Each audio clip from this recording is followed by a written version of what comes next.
for staying. My name is Terri Paddock. I am delighted to be able to chair this post-show discussion. I am not connected with the theatre or the show. I just love sharing Q&As, and they often ask me here at the White Bear, which is great. So let me introduce to you who I've got on the stage with me. Yeah, that's great, thank you. Emma Wilkinson Wright, you might recognize. The writer, Greg Wilkinson. The man of many voices, including Margaret Thatcher, Steve Nallon. The associate producer, Sarah Lawrie. And the director, Anthony Shrubsall. So we've got, I said, about 20-25 minutes. This time goes very, very quickly. And all I ask is that once I get the ball rolling and we get going, don't just shout out your questions. Hopefully you've got lots of questions, but wait for me to call on you. Put your hand up. To test that you know how to put your hand up, I thought we could get to know the audience first. Is that okay? And you guys can also take part in this. It's interactive. So first of all, who is on social media in the audience or on the stage? Social media, very good, okay. If you are on social media, please do feel free to get out your phones. Help us spread the word about the show and the production. This is the last night of the last days of Liz Truss here in this run at the White Bear Theatre. You may know it opened here originally last year. It returned by popular demand, and it added extra dates in this run. So with that kind of popularity, I feel quite certain that we have not seen the last of the show, and we'll hear more about that. So I do want you to make sure that you tweet out the company, Oxia Theatre, and the theatre itself, White Bear. They're on all good social media. And many of the people on the stage with me are on social media too. If you are on the platform previously known as Twitter, which I still refer to it as, you can find a pinned tweet on my handle, which is Terri Paddock, which has a lot of the other people's handles on there. And if you tag me in anything, I will reshare it. So that is very, very helpful. Okay, have we, based on the very knowing laughs at many points in this evening, I suspect we might have some politically minded people in the audience. So hands up if you consider yourself a politico, somebody who follows politics closely. Yes, quite a few, okay. Any MPs? I know there happens. Are you an MP? No! No! No, I'm just joking. Oh, very good. Any SPADs, special advisors? Any special advisors? Okay. Any activists, party members? Nah, you won't even own up to being an activist. Any civil servants? Civil servants? Bloggers, lobby people? People who, Tory party members who voted for Liz Truss?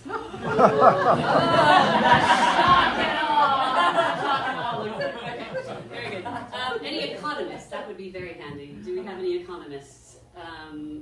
Oh yeah, okay, economists, good to know. And finally, any karaoke fans? Fantastic. And very finally, anybody that already knows they've got a question they want to ask? Okay, great. Well, we'll start with you and then come to you. But other people, please don't be shy because this will go very quickly. And then we'll come to the end, all the hands will come up, and then you'll say, oh no, Terri, we can have more time. Okay. The Last Days of Liz Truss is a production from a lovely theatre company called Oxia Theatre. And before we get specifically into talking about the show, I want to talk about the company. Emma, tell us, what is Oxia Theatre? It is your company. Why did you found it, and what have you been doing with it? Sure. We set up Oxia in 2019, just after I came out of RADA. I did the MA Theatre Laboratory Programme at RADA, 2018-19. And we set it up because we want to make our own work. I want to make our own work. I mean, the first play that Greg wrote for the company was a play called Insomnolent, and that got a table read with my cohort of RADA graduates lovely husband sort of saying, I know how tricky the industry is and I want you guys to have some work, so I'm going to write you a play. And we did, and we did a table read, and then, you know, that was September 2019, October 2019, and then lovely COVID came along and kind of derailed us for a couple of years. I want to make theatre that tells a very kind of universal human truth. I'm not really interested in theatre that kind of divides and fragments people. So we are writing, making pieces about what we consider to be universal themes that we think affect pretty much every human being in one way, shape or form, regardless of like ethnicity, gender orientation, or anything like that. We want to write theatre that brings everybody together and that tells a very universal human truth. So the sorts of pieces that we're writing, we've written a piece about technology and like AI called Assisted, which went on to win a BBC Popcorn Writers' Room nomination longlist award, and then was produced on Radio 4 last year, with Tamsin Gregg playing the AI element of me and Judah Wusu.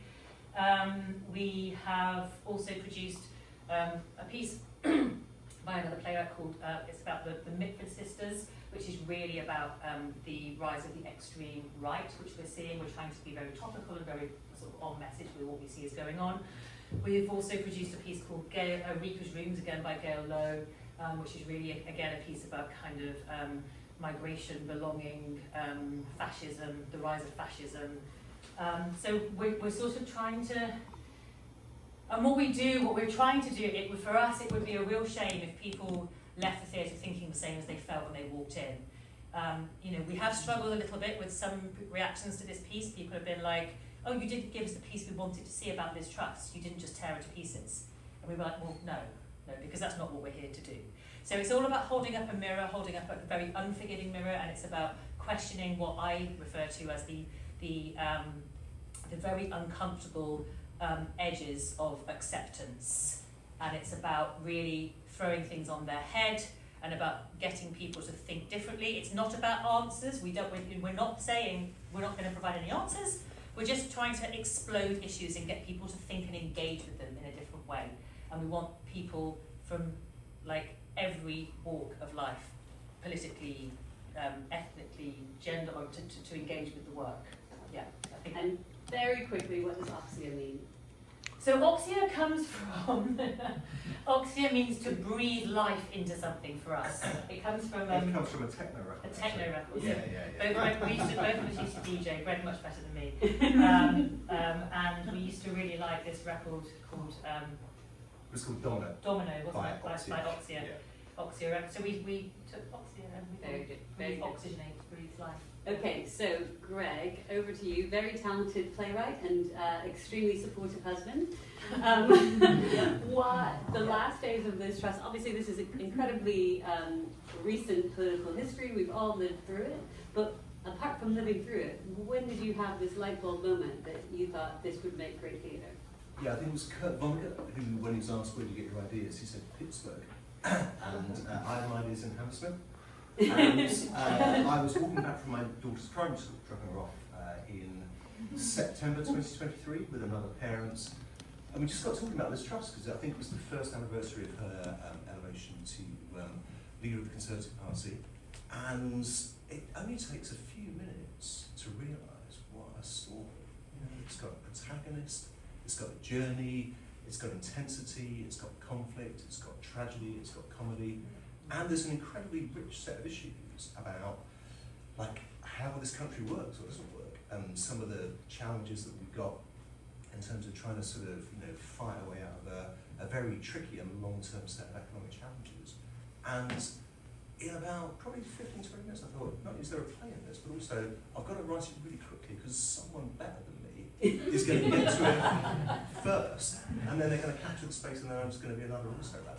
So it was a sort of race from September 2023 to try and get something written, and as is always the case when you're a writer, a race becomes quite drawn out, so you kind of do it really intensely for 2 or 3 weeks, get loads of ideas, you think, oh yeah, I can write this place up, and then you go and sort of lose your way and get distracted for a couple of months, and I'm like, shit, I've got to start writing this. And it probably took about 3 or 4 months to get the broad outline of it together. And then Liz Truss's book came out in April 2024.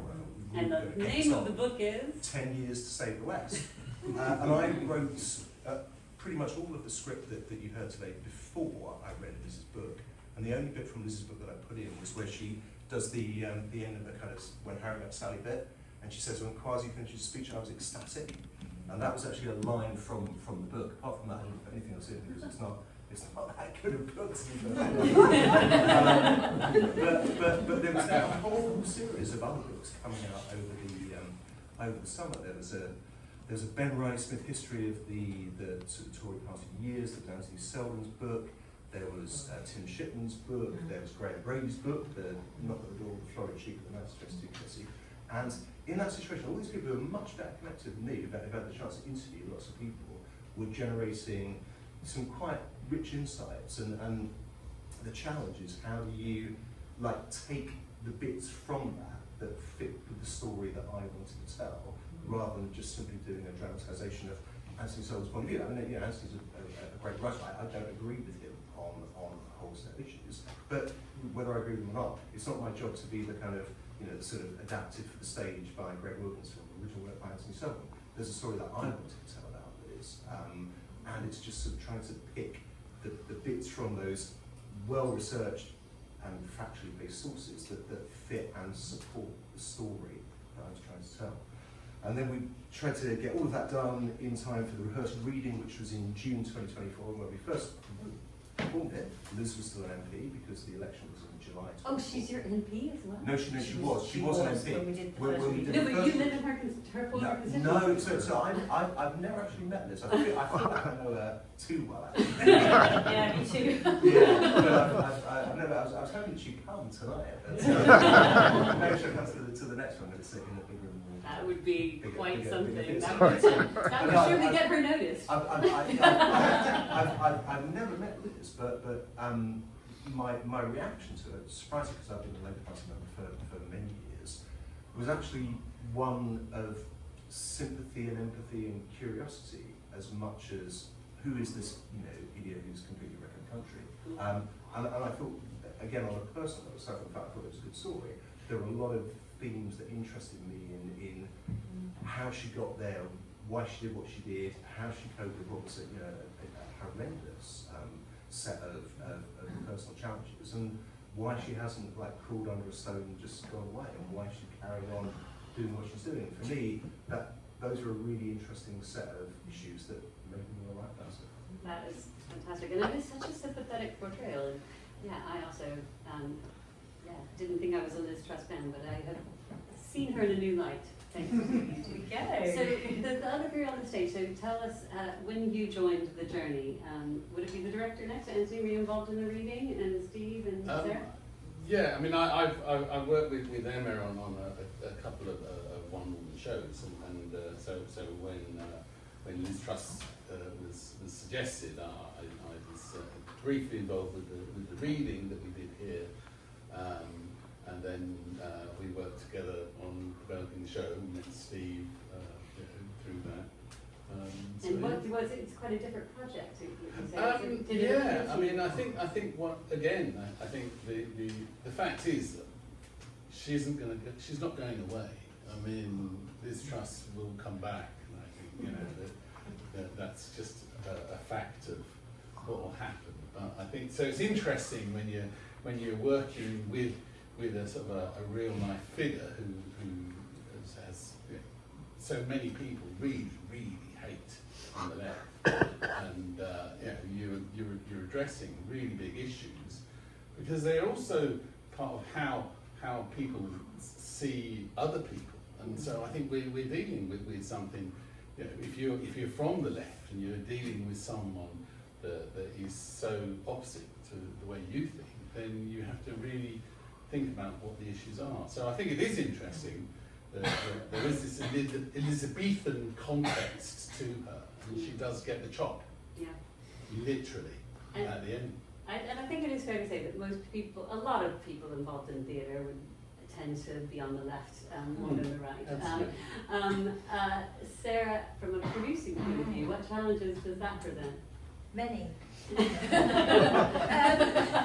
I mean, I am extremely left-wing, and I'm an actress as well as a producer, but more so as a producer, I just couldn't align with something that didn't sit right with me. I actually had an argument in this very pub downstairs with a playwright who had written a play which, to me, its messaging was centre-right, and I said I couldn't produce it for that reason, because I wouldn't be able to evangelise about it in a meaningful way, like in an authentic way.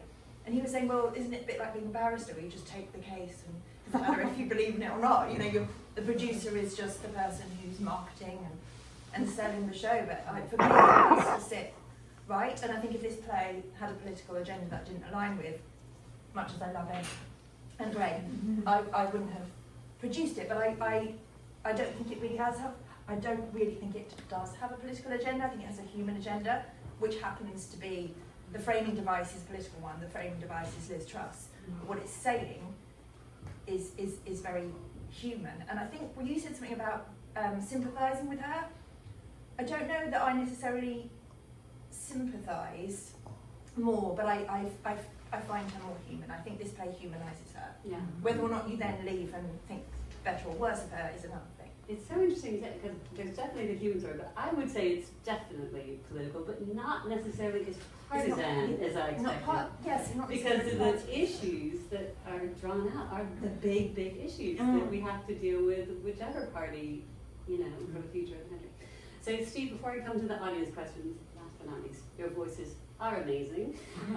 Obviously, for Spitting Image fans and others, we knew that you could do Margaret Thatcher, and you revived her incredibly well. Did you get sick of doing her? No, of course not. Try it as to bring her back. No, I do enjoy it. I'm amazed that you know, how many years after she's gone that I'm still very good. But yeah, I'm very happy to do it. I met Emma. We were doing a charity show. Emma was doing a monologue. I was hosting the event as different voices and different characters. And then I think, wasn't it the penny dropped that it might be possible to bring me into the project. I think that I anticipated just doing Mrs. Thatcher, and then there was a long list of other voices, which I really quite enjoyed doing. They were all quite fun.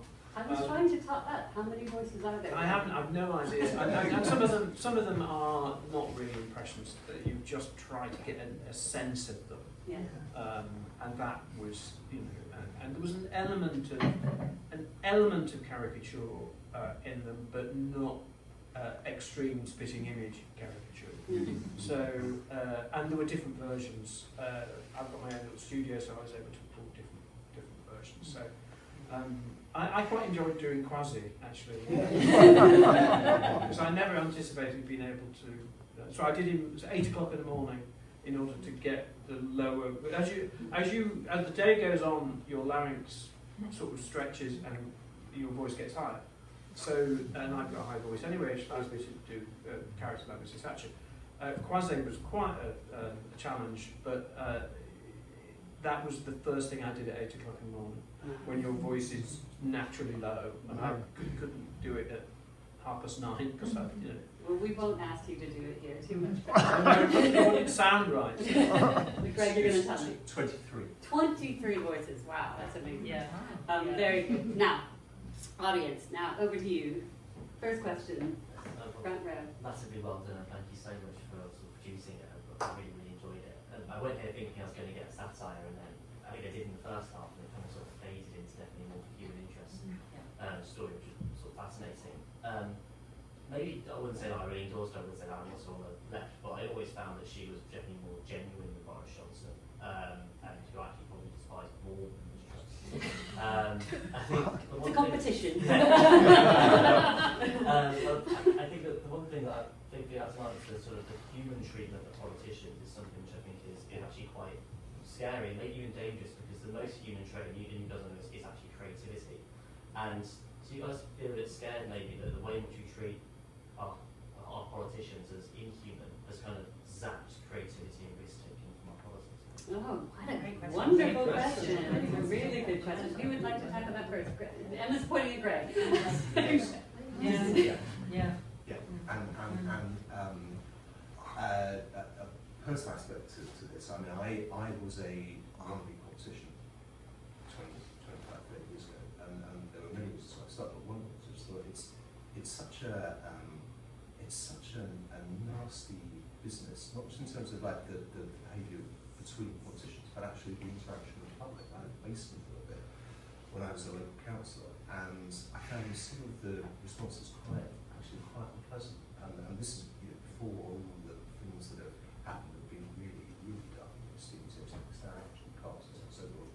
But how we get to a point where we think that politicians are just sort of things that we can like abuse and then attack is deeply concerning. And one of the things that I'm glad that we've been able to do today is just to bring that sense of the human in the mix, because a lot of people just want to demonise and just sort of characterise her as a lettuce, or actually from a smaller vantage point on the right, see her as a master. Actually, she's a human being who's put her life into politics and who's seen her life's work really get smashed to bits in a very short period of time. And that for me is something that, again, Sarah, that for me requires a sympathetic response. And if I can elicit that with Emma's work and Steve's work, then it's mission accomplished.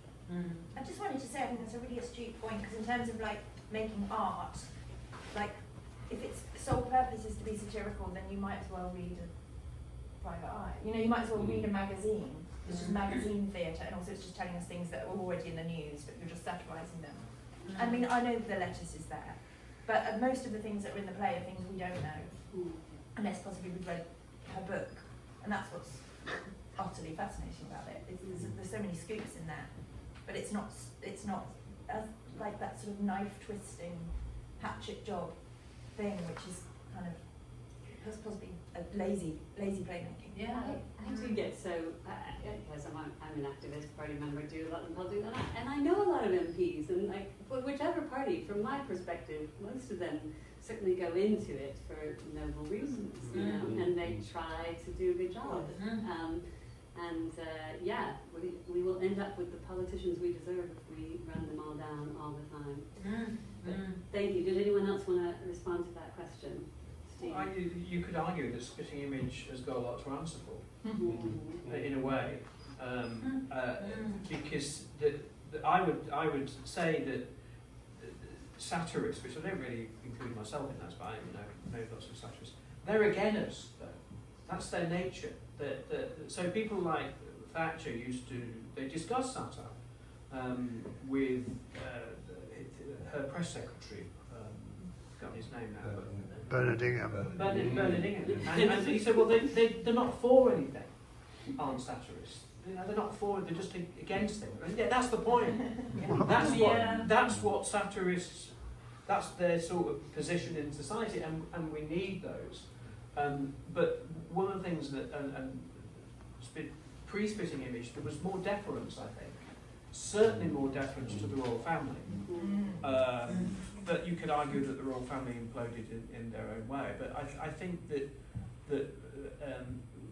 the show did things which, to politicians, and made fun of them in a way that I don't think it's detrimental to the democratic system, but we're not as deferential to them as we might have been 40 years ago.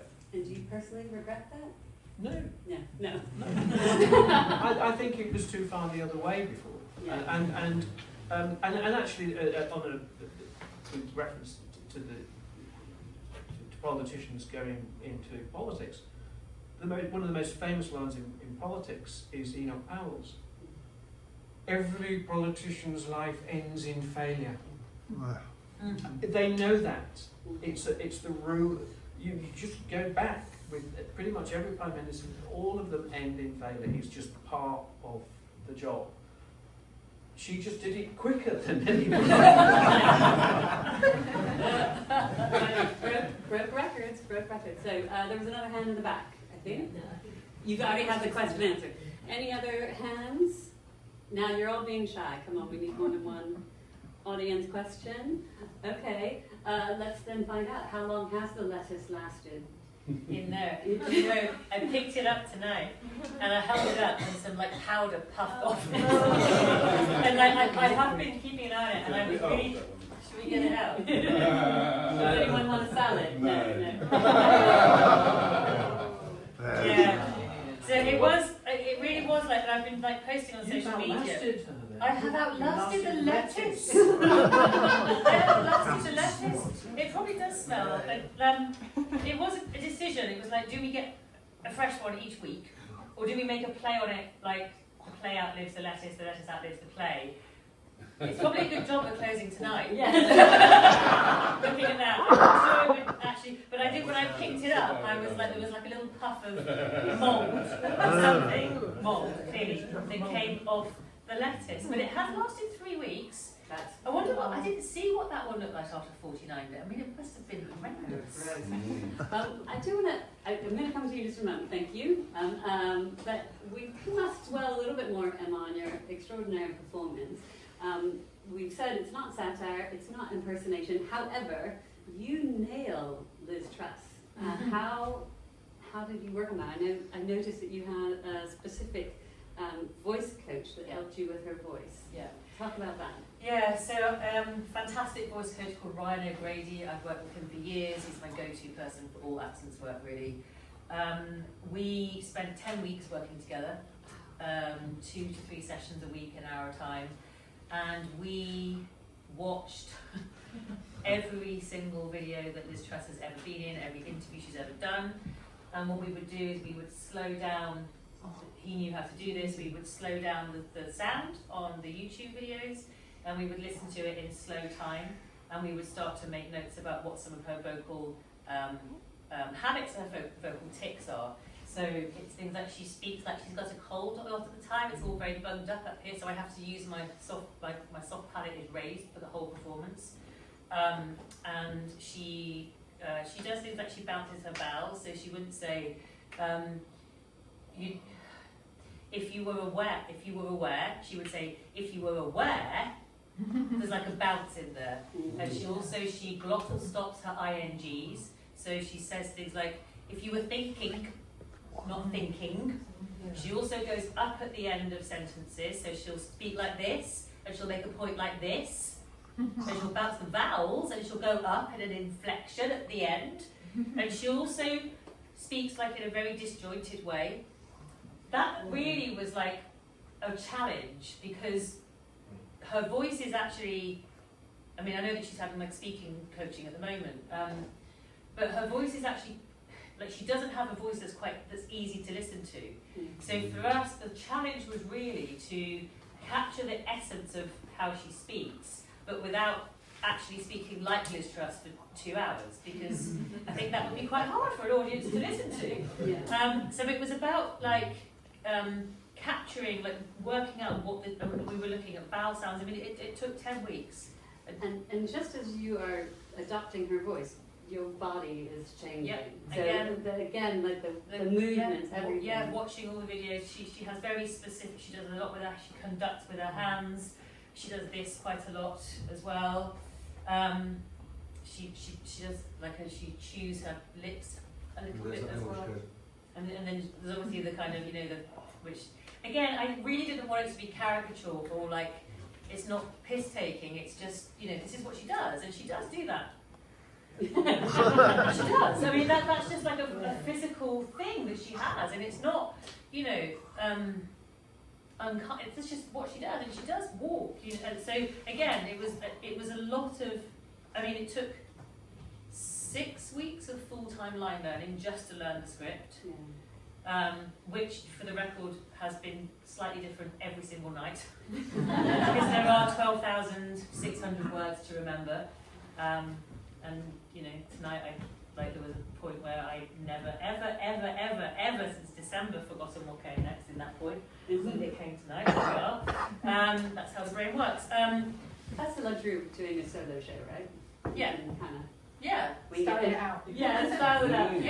Yeah. Except in terms of interacting with the voices, though. Yeah, this is, I mean, this helps to build her worlds around her. Mm. That's what that does. Yeah. It gives her, you know, that, because, you know, I guess the idea is that it's all in her head. She's like reliving this stuff, and all these voices are in her head. And it builds entire worlds around her. You know, so she's there in the pub with Mark Field. She's in the schoolroom as the girl. She's in the office talking to the officials. She's listening to Margaret Thatcher. You know, and it just builds that. Yeah. Especially, you know, because it's one room, and again, this is a very intimate theatre. Like, if I drop an eyebrow, it gets noticed. You know, it's there's no escape in here at all.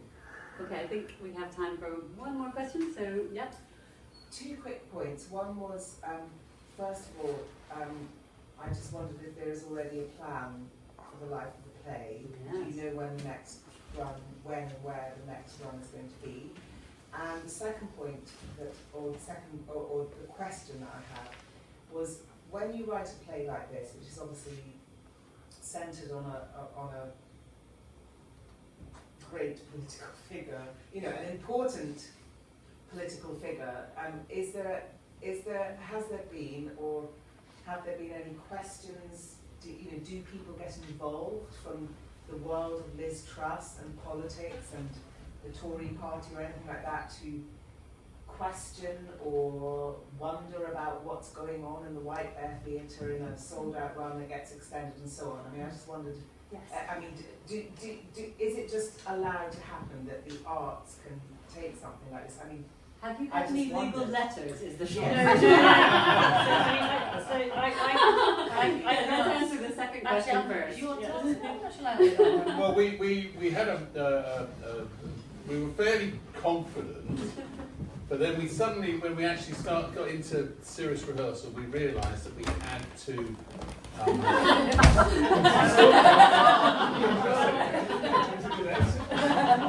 a hell of a place to spend some time. But I think we had a moment where we thought we must get some clarity. And so I got in touch because with someone, you know, in the Labour Party. In the Labour And Party. so we got the biographer of Anthony Shrubsall's book on Liz Truss to review the script for us, and so he did, and he had just done the whole libel thing. He's a major libel lawyer for all stuff. So we made sure that we had that. Yeah, we had Clarity. 3 lawyers, I think we had. Yes, in we the had end. other ones, but he was the big one that he'd done. Yeah, he's a real libel specialist. Yeah. He'd done the Liz Truss biography to ensure that that was safe. So we were pretty confident after that. And Sarah, without naming the people, could you mention your friend who gave us the reaction in the December month? Yes. But now I have to own that he's my friend. Oh, okay. Your assessment. Yes, I have a friend from school who is he's the political editor of a red top right-wing newspaper. And actually was really, I think he came to the press tonight. Yeah. Yes, you did, yeah. And actually it was quite nice hearing him say, you know, you have absolutely nothing to worry about. Right. Yeah. You know, he met Liz Truss, he sort of does every day of his life, he's at Whitehall, he's been formerly Whitehall editor at another red top newspaper. But he said, yeah, there's nothing in there that's not entirely founded on truth, and where it's not founded on truth, it's conjecture to the point of, you know, what goes on behind closed doors, which is where the magic can happen. And you have had MPs come to see the show, including Emma. Do you know which MPs? So we've had Virginia Bottomley came, didn't she, with her husband. I think Therese Coffee came as well. I think, yeah, TC. it's really difficult to see because the lights are so, like, I can actually only see the first row. Like, I can't see anything beyond that. And there was someone who looked very like TC here on one of the nights we've done in the last 3 weeks. I can't remember which one. Maybe week 2, I'm pretty sure. I know that Virginia Bottomley was effusive in her praise. She's written me a lovely email, and she has done a lot, like she's spread the word amongst people in the House of Lords about how great the play is, and everyone should come and see it, which has been lovely. I can always tell when there's like a political audience in. So we have had shows, I kid you not, where nobody has laughed. At which point you're kind of on stage going, and then, the audiences that are political really get the material, you know, and really engage with it. But we have had a couple where no one has laughed at all. But it's been lovely to reach those audiences and, you know, to have those people. We've done, you know, we've done a really big sort of marketing push to think tanks and you know, and really try to tap into that audience and people that we think would enjoy the piece. And just linking to that, Terri, just in terms of its longevity, I can't name theatres at the moment, but there is a very strong possibility that this is transferring to a theatre in the West End in Westminster. We're in discussion. I can't say which one it is, but we're very hopeful that that will happen sometime in early 2026 now. So we just have to wait and see. I mean, she's still going to be around, isn't she? Not going anywhere. I think you must do like one night where anybody with a parliamentary pass can come. Yeah. That would be fun. Okay. Michael, sorry, I'm not sure if I just say this or not. Michael mentioned, I don't know what you're going to say. Michael mentioned that he had spoken to somebody who's involved with the Tory party conference, and they were saying that it might be quite nice to get it performed. So that would be quite interesting. Michael Kingsbury, and Michael Kingsbury is who she's referring to, who runs the White House. Lovely Michael, lovely. And Michael Kingsbury, again, you know, he has been such a supporter of Oxia Theatre, my goodness. Yeah. Like, he gave us our first platform all the way back in 2021. He put on a festival called Emerge, which was specifically designed for graduates, companies that have come out of COVID. I graduated in September 2019, COVID happened in 2020. And he put on this festival called Emerge, and we submitted, assisted, and he picked it for the opening 3-4 shows. And ever since then, he has been amazing. I cannot speak more highly of him. He's wonderful. He's utterly wonderful. Well, I just want to say you should do it at all the party conferences. Definitely the Live Dems as well. That would be. Okay, quick question that everyone on the panel must answer. I was preparing for tonight. I swear to God, I saw I got a news alert or something on social media that said Liz Truss has joined Reform. Did anyone like switch sides to Reform? And I looked it up, and I think it was like an April Fool's joke or something. Wow. But who could see that happening on the panel? Liz Truss joining Reform. The Reformed Conservatives. The merger that she. So I've seen I've watched everything she's ever said. So I saw an interview, a podcast that she did recently, where I think she did make it clear that what they wanted to ideally do would be to like take the best parts of both bits, but they're not the same thing. So I don't think I personally know. So my answer is no. I don't think she would join Reform. No, I don't. I actually don't think she would. No. What do you think? Leaders are always up to something. So my favourite recent Liz Truss hint is President Trump and J.D. Vance are right about the threats of free speech in Britain and Europe. That's why we are setting up a new free speech and media network. Oh, to take yes, I saw consensus that. in the supine legacy media. So, I think she's just going to keep trying out new things until she gets something that gets some momentum. And my bet So you think would we're be, going to see her and Boris Johnson back in the House of Commons?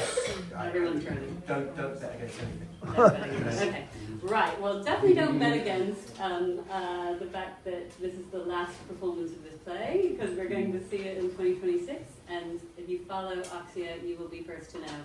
In the meantime, oh, by the way, we're going to do a group shot afterwards, so anyone who is on social media, have a smartphone, please get it out and take a photo of us afterwards. But in the meanwhile, please join me in thanking Greg and Emma and Steve and Sarah and Steve.